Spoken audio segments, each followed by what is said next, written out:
হিজাব বুরকা পরে পর্দার আড়ালে বেহায়াপনা করছে নারায়ণগঞ্জের নিকাবি স্কোয়াড নামের একদল চুত। জানা গেছে বুরকা পরে অশ্লীল অঙ্গভঙ্গি করে টিকটক রিলস বানিয়ে তা সোশ্যাল মিডিয়ায় আপলোড দিয়ে সমাজকে নষ্ট করছে তারা। পর্দার নামে এই অর্ধনগ্ন নির্লজ্জ বেহায়াদেরকে ধরে আইনের আওতায় আনার জোর দাবি জানাচ্ছি। এদিকে বাউফলে 2 কোটি টাকা দিয়ে পাবলিকের জন্য তৈরি করা হলো বিশাল আকারের ছোট 2টি হাগুখানা। ধারণা করা হচ্ছে সেখানে যারা হাগু করতে যাবেন তাদের পাশা দিয়ে গুয়ের পরিবর্তে স্বর্ণ বের হবে।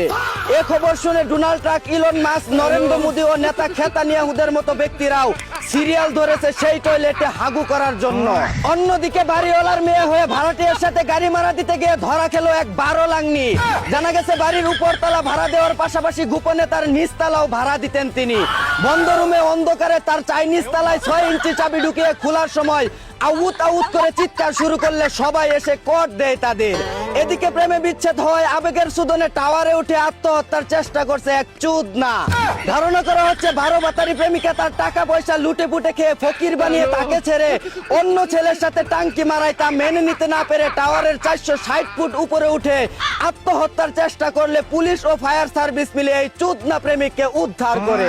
অন্যদিকে শরীয়তপুরে 2 স্বামীর সাথে সংসার করতে চায় এক ভুসকি মাতারি। জানা গেছে যৌবনের উত্তেজনা বেশি থাকায় প্রথম স্বামীকে দিয়ে তার পোষায় না, তাই দ্বিতীয় বিয়ে করে দিনে একজন রাতে আরেকজনকে দিয়ে উল্টা পাল্টা বাইরে করে যৌবন জ্বালা মিটাতে চান তিনি।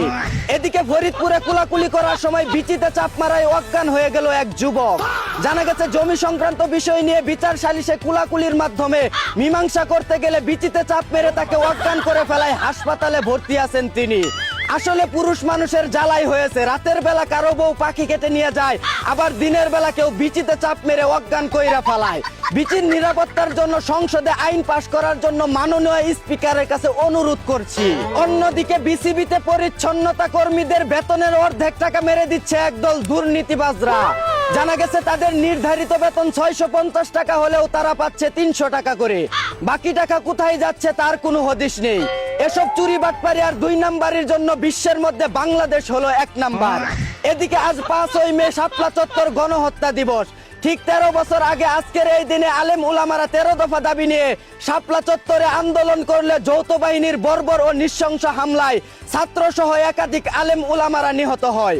এই গণহত্যার 13 বছর পেরিয়ে গেলেও এখনো কোনো সুষ্ঠু বিচার হয়নি। সঠিক তদন্ত করে অপরাধীদের উপযুক্ত শাস্তি দেওয়ার জোর দাবি জানাচ্ছি। এই ছিল দেশের সর্বশেষ খবর। চায়না থেকে আগত মিস্টার চুদলিং পংকে সাথে নিয়ে আমি ছিলাম চিন্তা করো মজিবর। শুনছিলেন আপনারা আবাইত্যা টিভির দুঃসংবাদ। এতক্ষণ সাথে থাকার জন্য ধন্যবাদ। ভিডিওটি ভালো লাগলে উড়াদুরা শেয়ার করে দিন। বিনোদনকে বিনোদন হিসাবে দেখুন। ঝাঁকানাকা পেজটি ফলো করে রাখুন।